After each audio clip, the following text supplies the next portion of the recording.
Hello guys. ఇప్పుడు మనం దేని గురించి మాట్లాడబోతున్నాం అంటే వాట్ ఈస్ లవ్. లవ్ అంటే ఏంటి? అరే, చిన్న చిన్న పిల్లలంతా లవ్ గురించి మాట్లాడుతున్నారు, లవ్ చేస్తున్నారు. కానీ మనకు దానికి మీనింగ్ తెలుసా? మేబీ నాకు తెలిసిన దాని గురించి మీనింగ్ కొంచెం నాకు తెలిసినది, నా పర్స్పెక్టివ్ నుంచి నేను చూసి తెలుసుకున్నవి నేను చెప్తా. అర్థమైనా? ఎందుకంటే ఒక్కొక్కరి పర్స్పెక్టివ్ నుంచి లవ్ అనేది డిఫరెంట్గా డిఫైన్ అవుతుంది. సో నా సైడ్ ఆఫ్ నుంచి నేను లవ్ని డిఫైన్ చేసేది చెప్తాను నేను.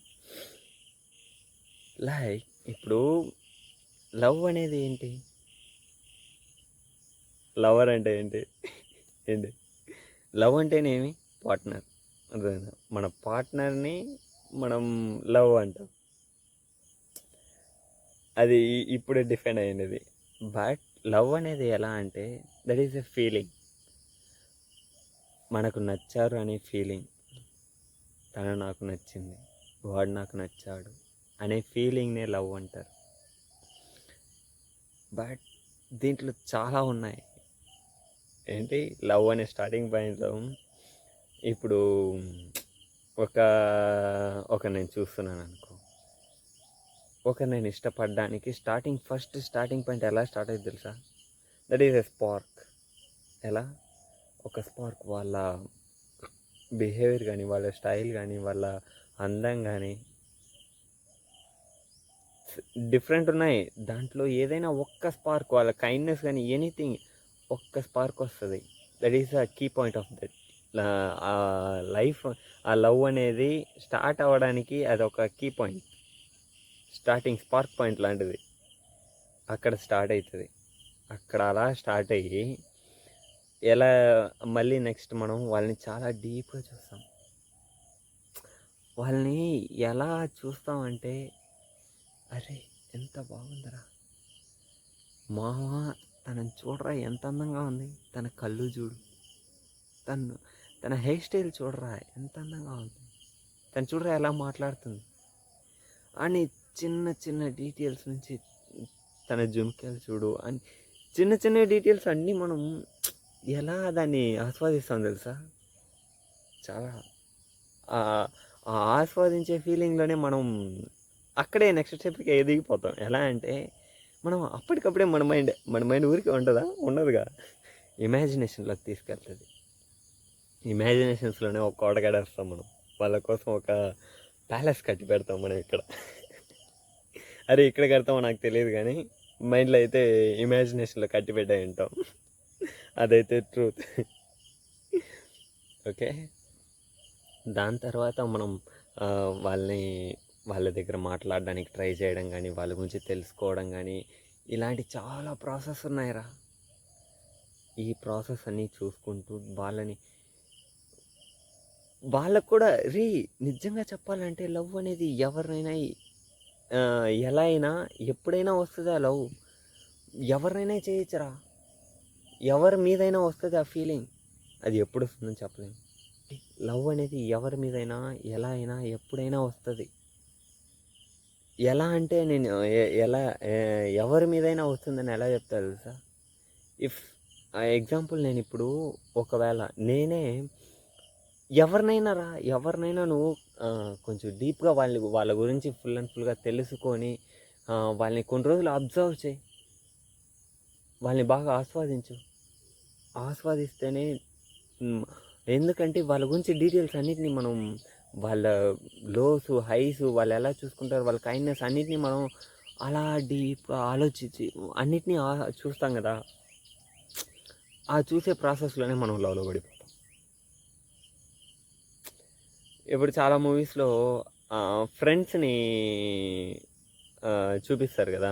ఇప్పుడు నాకు ఒక ఫీమేల్ ఫ్రెండ్ ఉందనుకో, దాంతో నేను బాగా మాట్లాడతా. ఇది ఉంది కదా, ఇదేంటి తిరుచిట్రపలం, దాంట్లో చూపిస్తాడుగా, తన పక్కనే ఉంటుంది, బాగా మాట్లాడతారు, అన్నీ ఉంటుంది. కానీ వాడు ఆ లవ్ సైడ్ నుంచి చూడలేదు. చూస్తుంటే అది వాడు చూసిన దానివల్ల అలానే జరిగింది. సో ఓకే, మనం అనుకుంటే ఎవరినైనా లవ్ చేయొచ్చు. వాళ్ళు లవ్ చేయొచ్చు అనుకుంటే. బట్ స్పార్క్ అనేది రావాలి. ఫస్ట్ ఇనిషియల్ స్టార్టింగ్ పాయింట్ అనేది స్టార్ట్ అయితేనే ఎవరినైనా చేసేదానికి. బట్ అది దాన్ని తెలియపరచాలి. దాన్ని చాలా ప్రాసెస్ రాది. ఓకే. దాంట్లో ఇప్పుడు ఒకవేళ కమిటెడ్ అయ్యి అంత మంచిగా వచ్చేసామనుకో, వాళ్ళు ఓకే అన్నారంటే ఓకే, మంచిది, గుడ్, ఇట్స్ అమేజింగ్. ఒకవేళ వాళ్ళు రిజెక్ట్ చేశారంటే I have to accept that. ఎందుకంటే నీకు ప్రపోజ్ చేయడానికి ఎంత రైట్స్ ఉందో వాళ్ళు రిజెక్ట్ చేయడానికి కూడా అంత రైట్స్ ఉంది. మనం దాన్ని రెస్పెక్ట్ చేయాలి. రెస్పెక్ట్ చేసి ఓకే, మూవ్ ఆన్ అవ్వాలి. That is a good thing, తెలుసా. ఎప్పుడు కానీ మనం వాళ్ళని ఫోర్స్ చేసో, వాళ్ళని బలవంత పెట్టో, నేను నిన్ను లవ్ చేస్తున్నాను, నువ్వు నన్ను చేసే అవ్వాల్సిందే, నువ్వు ప్రేమించాల్సిందే అన్నట్టు మనం ఉండడం వల్ల యూజ్ ఏం లేదురా. ఎందుకంటే లవ్ అనేది ఫీలింగ్. ఎవరిని బలవంత పెట్టి మనం కూర్చోబెట్టినా కానీ వాళ్ళు మనతో సంతోషంగా ఉంటారా? నువ్వు సంతోషంగా ఉండొచ్చేమో కానీ వాళ్ళు సంతోషంగా ఉన్నారు. అర్థమైందా? సో వాళ్ళ హ్యాపీనెస్, మన హ్యాపీనెస్ అంతా ఒకటే. అర్థమైందా? వాళ్ళకి ఒక బేసిక్ లవ్లో కావాల్సింది ఈక్వల్ రెస్పెక్ట్ ఇవ్వాలి, మన మాటలకి వాల్యూ ఇవ్వాలి, మనల్ని మతించాలి. అర్థమైందా? జడ్జ్ చేయకూడదు. అన్నిటికీ జడ్జ్ చేయడం. మళ్ళీ అరే ఇంకోటి ఏంటంటే, ఇప్పుడు ఏదైనా ఒక ఇన్సిడెంట్ జరిగిందనుకో, ఇప్పుడు ఒక లవ్లో ఉన్నాం, మంచిగా గొడవలు వస్తాయి. గొడవలు వచ్చినాయంటే దాన్ని సాల్వ్ చేయడానికి ట్రై చేయాలి, అంతేగాని దాన్ని ఆర్గ్యూ చేసి దాన్ని పెద్ద చేసి మళ్ళీ పెద్ద చేసి అలానే మనం ఏం చేస్తాం, బ్లేమ్ చేస్తాం, ఒకరిపైన బ్లేమ్ చేస్తాం. లేదా ఇద్దరు నువ్వు చేసావు అని బ్లేమ్ చేస్తూ ఉంటామంటే బ్లేమ్ చేయడం వల్ల అది ప్రాబ్లం అనేది సాల్వ్ అవ్వదు. ప్రాబ్లం ఎప్పటికీ సాల్వ్ అవ్వదు, అది గొడవలోనే మిగులుతుంది. సో మీకు అనిపించిందంటే నేను తప్పు చేశానంటే ఓకే, ఐఎమ్ సారీ. లేకపోతే తగ్గిపోండ్రా. ఏమైపోతుంది? ఎవరితో పోతున్నావు? మనం అనుకునే వాళ్ళతోనే కదా. వాళ్ళ దగ్గర మనం తగ్గిపోవడంలో ఏమైపోతుంది? నీ ఈగో ఏమైపోతుంది చెప్పు? వాళ్ళ దగ్గర అంతా ఈగో చూసి ఏమైపోతాం మనం? అరే మనం అనుకునే వాళ్ళ దగ్గర ఈగో ఇలాంటివన్నీ చూడకూడదురా. మనం డైరెక్ట్గా వెళ్ళి మాట్లాడేయాలి. ఏముంది? ఒకవేళ సపోజ్ కొట్టినారో లేదో, కొట్టడం అనేది అంతే జరుగుతుంది. బట్ తిట్టినా వాళ్ళేగా తిట్టారు. వాళ్ళు తిట్టకపోతే నన్ను ఇంకెవరు తిడతారా? తిట్టని అని మనం వెళ్ళడం అనేది చాలా మంచి విషయం, తెలుసా. తను తిట్టడం నేనే పడాలి అంతే. అలా అని వెళ్ళడం ఎంత మంచి విషయం. Be kind. అర్థమైందా? అండ్ అలానే దీంట్లో మంచి అలా అంటే ఒకవేళ బ్రేకప్ అయింది అనుకోరా, ఇఫ్ ఇట్ ఈస్ కొన్ని రోజులు మంచిగా లవ్ అనేది పోతూ ఫస్ట్లో లవ్ అనేది చాలా హ్యాపీ డేస్ లాగా ఉంటుంది. చాలా సంతోషంగా, హ్యాపీగా. ఎందుకంటే కొత్తగా ఆ రిలేషన్షిప్లో దిగినప్పుడు వాడు బయటకు తీసుకెళ్ళడం, తినడానికి వెళ్ళడం, మూవీస్కి వెళ్ళడం, ఇవన్నీ చాలా బాగుంటుంది. ఎందుకంటే కొత్తగా చూస్తున్నాగా. వాళ్ళు అప్పుడు చిన్న చిన్న విషయాలు తప్పు చేసినా కానీ మనం అండర్స్టాండ్ చేసుకొని వదిలేస్తాం, పెద్దగా పట్టించుకోం. బట్ మళ్ళీ ఏమవుతుంది, చేసిన తప్పే మళ్ళీ రిపీట్ అయ్యి వస్తుంది. సో ఈ గొడవలన్నీ స్టార్ట్ అవుతాయి. ఇవి సాల్వ్ చేయరు. అది అలానే ఉండిపోవడం వల్ల అది పెద్దగా ఒకరోజు వచ్చి పడిపోతుంది, సెట్ అవ్వదు. ఇది సెట్ అవ్వదని చెప్పేసి బ్రేకప్ అంటారు. ఓకే, బ్రేకప్ అన్నా మనం ఏం తప్పు చేసామని రియలైజ్ అయ్యి వాళ్ళ మాటకి రెస్పెక్ట్ ఇవ్వాలి. ఓకే, నచ్చలేదన్నారుగా, సరే టైం ఇద్దాం. ఆలోచించు. మనం ఫస్ట్ చెప్పాలి, ఆలోచించు, అవసరపడి డెసిషన్స్ తీసుకోకు అని చెప్పి మనం కాస్త టైం ఇవ్వాలి. అరే మనం తప్పు చేసామంటే దాన్ని సాల్వ్ చేయడానికైనా ట్రై చేయాలిరా. ట్రై చేయకపోవడం ఇది నిజంగా ట్రై చేసి మా మా ఇప్పుడు నేను ఒక తప్పు చేశాను, నా పార్ట్నర్కి అది నచ్చలేదంటే దాన్ని నేను మినిమైజ్ చేయడానికి నేను ట్రై చేస్తున్నానంటేనే తను వదిలేస్తుంది తెలుసా. వాడు నేను చెప్పిన దానికోసం వాడు ట్రై చేస్తున్నాడు అని తనే అర్థం చేసుకుంటుంది. నువ్వు ట్రైయే చేయకుండా చేసిన తప్పే మళ్ళీ మళ్ళీ చేసి మళ్ళీ సారీ చెప్పడంలో కూడా ఉంది. అర్థమైందా? సారీ అనేది ప్రాబ్లంకి సాల్వ్ చేస్తుంది, ఓకే, బట్ అది టెంపరవరీగా. పర్మనెంట్గా సాల్వ్ చేయాలనుకో ఆ వర్క్ని, ఏ తప్పుని మళ్ళీ రిపీట్ చేయకూడదు. రిపీట్ చేయకుండా తగ్గించామంటే సాల్వ్ అయిపోతుంది, ఓకే. కానీ ఒకవేళ ఇవన్నీ జరిగి కూడా ఒక బ్రేకప్ అనేది స్ట్రాంగ్ అయిపోయింది అనుకో, సెట్ అవ్వదు, ఇంకొదిలే అన్నారంటే అప్పుడు వచ్చేస్తుంది. కానీ ఈ మధ్యలో ఏమై ఉంటుంది తెలుసా, వీళ్ళు అన్నీ మాట్లాడే ఉంటారు. ఎలా ఉంటుంది కదా, మనం స్టార్ట్ చేసామంటే ఇంకా ఫ్యూచర్లో జరగబోయేది, మనం ఇలా అలా చేయాలి, అలా అలా చేయాలి, అలా మనం పోవాలి, అక్కడికి పోవాలి, ఇక్కడ పోవాలి, అన్నీ మాట్లాడే ఉంటాం. ఇప్పుడేమవుతుంది, ఇప్పుడు తను నాకు సెట్ అవ్వడు, తను అనే ఇది వచ్చినాక, బ్రేకప్ అయ్యాక గిల్టీ ఫీల్ అవుతాం. తప్పే లేదురా, గిల్టీ ఫీల్ అవ్వడం అవసరం లేనిది. అర్థమైందా? That is a good thing తెలుసా. వాడు నీకు సెట్ అవ్వడు అని బ్రేకప్ అవ్వడం అనేది కూడా ఒక మంచి విషయమే, చెడ్డదైతే కాదు, డెఫినెట్లీ మంచి విషయమే. బట్ కానీ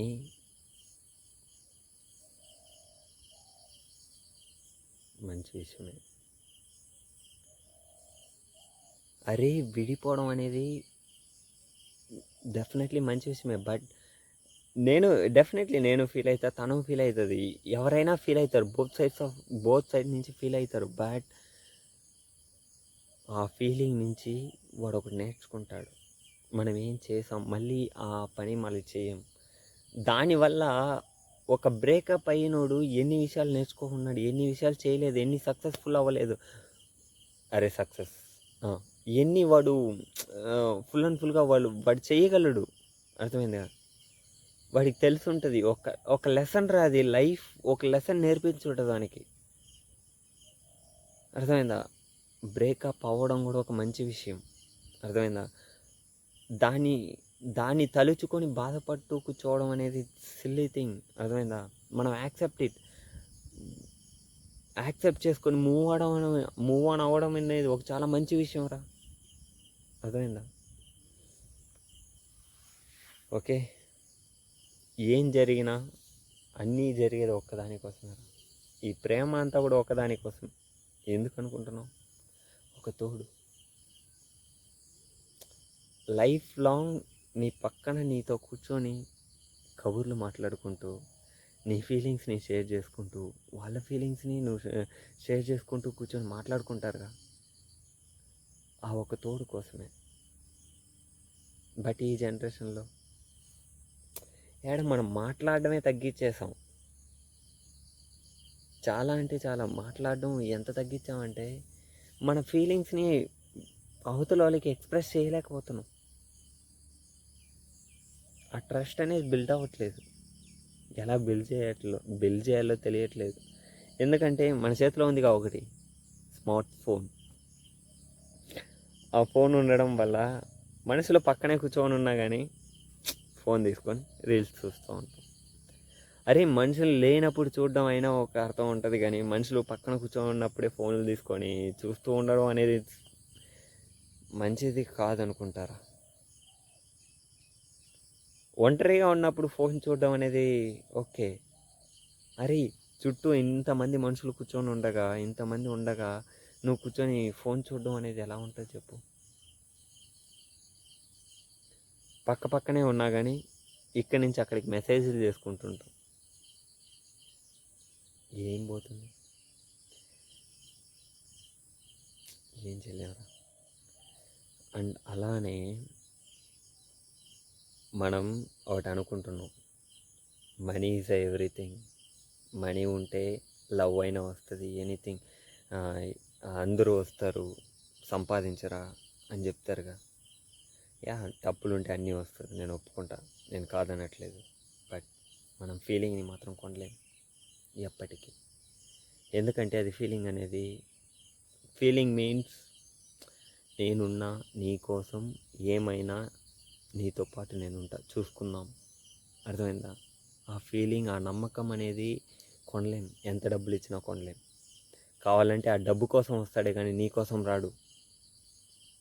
నీ కోసం వచ్చేవాడు నీవోడు. అర్థమైందా? వాళ్ళే నమ్మకస్తులు. వాళ్ళనంతా మనం డబ్బులు ఇచ్చి కొనలేం. అర్థమైందా? డబ్బుల కోసం వచ్చేవాడు, వానికి ప్రాణం మీద కొంచెం భయం చూపించామంటే వాడు వెళ్ళిపోతాడు. బట్ నీ కోసం ఉండేవాడు ఎంత డబ్బులు ఇచ్చినా, ప్రాణమే పోయినా నీతో ఉంటాడు రా. అలాంటి రా కావాల్సింది. అండ్ అలానే మనం చేసే తప్పు ఏంటో తెలుసా? ఇప్పుడు నేనే వెళ్ళి ఒక అమ్మాయికి ప్రపోజ్ చేశాను అనుకో, అది ఎలా, ఒక పెద్ద రెస్టారెంట్, ఒక డైమండ్ రింగ్ తీసుకెళ్ళా.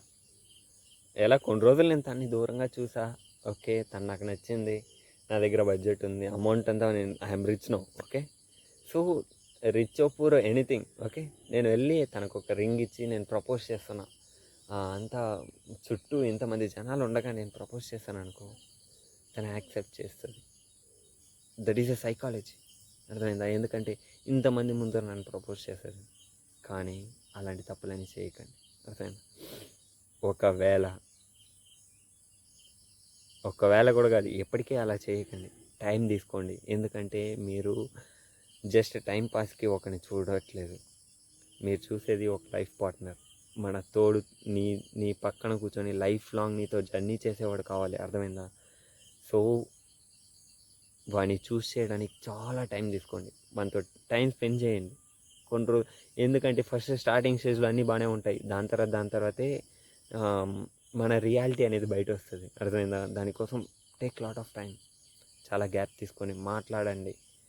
అంతా ఓకే అంటేనే తీసుకోండి. ఓకే, అప్పటికి గమనించండి ఏమేమి. మన ఫీలింగ్స్కి రెస్పెక్ట్ ఇస్తాడా, నేను అనుకున్నది నాతో పాటు నాకు తోడుగా వస్తాడా. అర్థమైందా? నీ జర్నీని నీతో పాటు ఆనందించేవాడు, నీతో పాటు హ్యాపీగా చేసేవాడు కావాలి, అంతేగాని నిన్ను రిస్ట్రిక్ట్ చేసేవాడు కాదు కావాల్సింది. అర్థమైందా? మళ్ళీ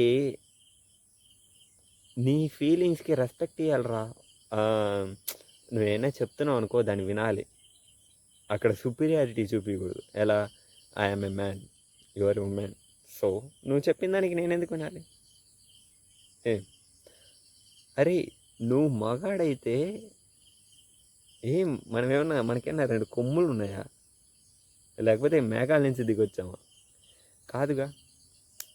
సో మిమ్మల్ని మనిషిగా అయినా చూసేవాడిని చూడాలి, అంతేగాని సుపీరియారిటీ నేను మగాడిని చూపించేవాడి దగ్గర వాడు వేస్ట్ రాది. అర్థమైందా?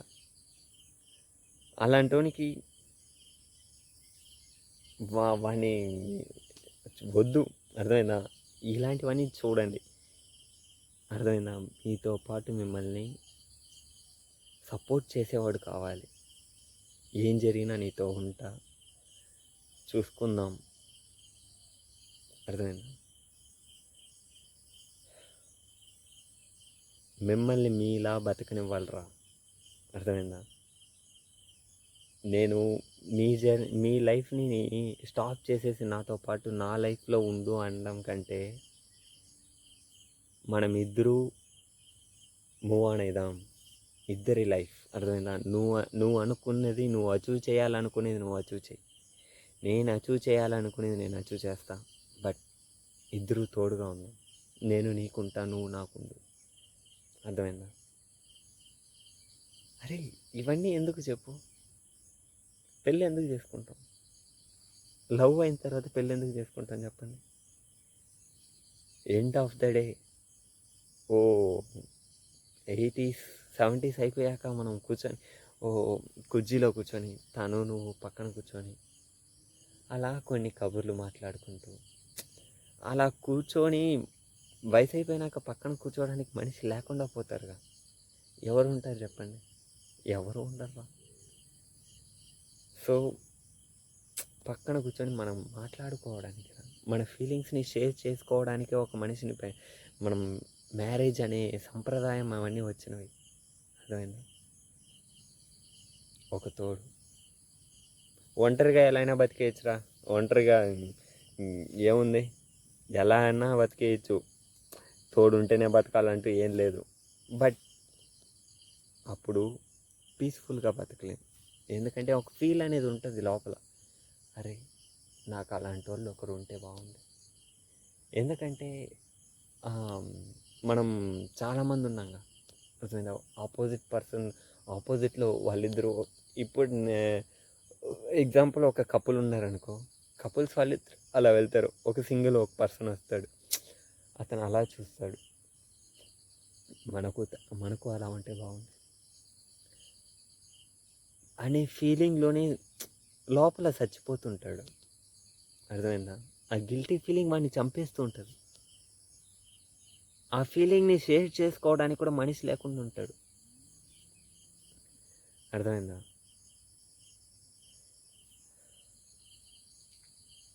ఆ ఒక్క తోడు కోసమే ఇవన్నీ. అర్థమైందా? ఎప్పుడు కానీ పూర్వకాలంలో అలా బతికేస్తారా? ఎందుకంటే వాళ్ళని చాలా రిస్ట్రిక్ట్ చేసేస్తారు.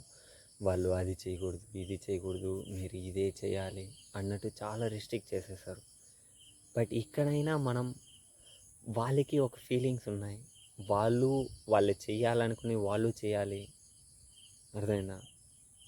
మనం చేయాలనుకునేది మనం చేయాలి. అలా ఉండని వాళ్ళని వాళ్ళలా ఉండనిచ్చేవాడారా? Is a human. మనల్ని రిస్ట్రిక్ట్ చేయకూడదు, ఎవరిని రిస్ట్రిక్ట్ చేయకూడదు. అది చేయకూడదు, ఇది చేయకూడదు. ఒక్కట్రా, నువ్వు అవతల వాడిని ఇబ్బంది పెట్టనంత వరకు ఏది తప్పుగా. అర్థమైందా? నువ్వు ఒక పని చేయడం వల్ల ఆపోజిట్ పర్సన్కి ఎనీథింగ్ ఏదైనా ఇబ్బంది అంటే అది తప్పు. ఆపోజిట్లో ఎవరికి ఇబ్బంది లేదన్నప్పుడు అది తప్పే కాదు. అర్థమైందా? ఇక్కడ మంచి చెడు అంటూ ఏం లేవు. మనం ఏ పర్స్పెక్టివ్ నుంచి చూస్తున్నాం, ఏ విజన్ నుంచి చూస్తున్నాం అనేది ఇంపార్టెంట్. నా సైడ్ నుంచి చూసినప్పుడు అది తప్పుగా అనిపించినప్పుడు, వాడి సైడ్ నుంచి చూసేటప్పుడు మంచిగా ఉంటుంది. అర్థమైందా? ఎవడు చెడ్డవాడైతే కాదు, అందరూ మంచివాళ్ళే. బట్ చూసే పర్స్పెక్టివ్ నుంచి అది మారుతుంది. ఎందుకంటే డిఫరెంట్ పీపుల్స్ డిఫరెంట్ ప్లేసెస్ నుంచి వచ్చి ఉంటారు. అండ్ అలానే ఒక థింక్ రా, ఇప్పుడు కొంతమంది అంటారా, ప్రేమిస్తే ఒకరినే ప్రేమించాలి, వాడిని పెళ్లి చేసుకోవాలి. ఇలాంటి మైండ్ సెట్లో ఉన్న వాళ్ళకి నేను ఒకటే చెప్తా, మ్యారేజ్ అయ్యే ముందు పెళ్లి చేసుకోండి. లేదంటే ఇది దానికి ముందుగా ఎంగేజ్మెంట్ అవుతుందిగా, ఎంగేజ్మెంట్ అయ్యాక మీరు ట్రై చేయండి. ఎందుకంటే మనం అప్పుడు అది కూడా ఆ ఎంగేజ్మెంట్ అయ్యాక చూసేటప్పుడు కానీ అప్పుడు కూడా వాళ్ళు ఉంటాయి, కానీ మనం కొంచెం అండర్స్టాండ్ చేసుకుంటాం. అవన్నీ వద్దురా, కొంచెం ఇలాంటి ఫిక్స్ చేసుకోవద్దనరా. జస్ట్ చూడండి, మూవ్ ఆన్ ఫ్లో. ఎవరినైనా నచ్చిందంటే మాట్లాడండి. కొన్ని రోజులు మాట్లాడాక మీకు ఓకే అనిపించిందంటే ఓకే, నెక్స్ట్ స్టెప్కి వెళ్ళండి. అర్థమైందా? అంతేగాని చేసే ఒకరినే చేస్తా అన్నట్టు మాత్రం ఉండకండి. ఎందుకంటే దాంట్లో కూడా చాలా ప్రాబ్లమ్స్ ఉంటాయి. ఎందుకంటే ప్రాబ్లమ్సే ఫేస్ చేయకుండా డైరెక్ట్గా అక్కడ వెళ్ళి కూర్చుంటే మనకు తెలియదు. సో మనం చాలా ప్రాబ్లమ్స్ ఫేస్ చేసాకే మనకు తెలుస్తుందిగా. సో వెళ్ళండి, మాట్లాడండి, చాలా విషయాలు తెలుసుకొని మూవ్ అవ్వండి. టైం తీసుకోండి. అర్థమైందా? పార్ట్నర్ని చూస్ చేసేటప్పుడు చాలా టైం తీసుకొని చూస్ చేయండి. అర్థమైందా? అంతేరా. ఫైనల్గా కంక్లూషన్ ఏం తెలుసా? లవ్ ఈజ్ నథింగ్ బట్ ఒక తోడు, నీతో పాటు లైఫ్ లాంగ్ జర్నీ చేసే ఒక తోడు. ఆ తోడునే మనం లవ్ అంటున్నాం. మనం వాళ్ళ మీద పెట్టుకునే ప్రేమ, ఆ ప్రేమనే లవ్ అంటున్నాం. ప్రేమ అంటే ఏం పార్ట్నర్ పైన వస్తుందా? నాతో పాటు ఉన్న వాళ్ళపైన వస్తుంది అయితే డెఫినెట్లీ అయితే కాదు.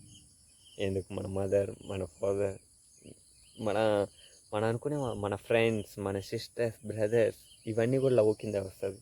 బట్ మనం పార్ట్నర్ని లవ్ అంటాం. ఎందుకంటే మనం అలా డిఫైన్ చేసి పెట్టున్నాం. సో ఓకే, అంతే నాకు తెలిసి నా సైడ్ ఆఫ్ వ్యూ నుంచి లవ్ మీద ఒపీనియన్. ఓకే, డిఫరెంట్ పీపుల్స్కి డిఫరెంట్ సైడ్స్ ఉంటాయి, డిఫరెంట్ ఒపీనియన్స్ ఉంటాయి లవ్ పైన. My side of view love opinion. Okay, సరే గైస్, తడా.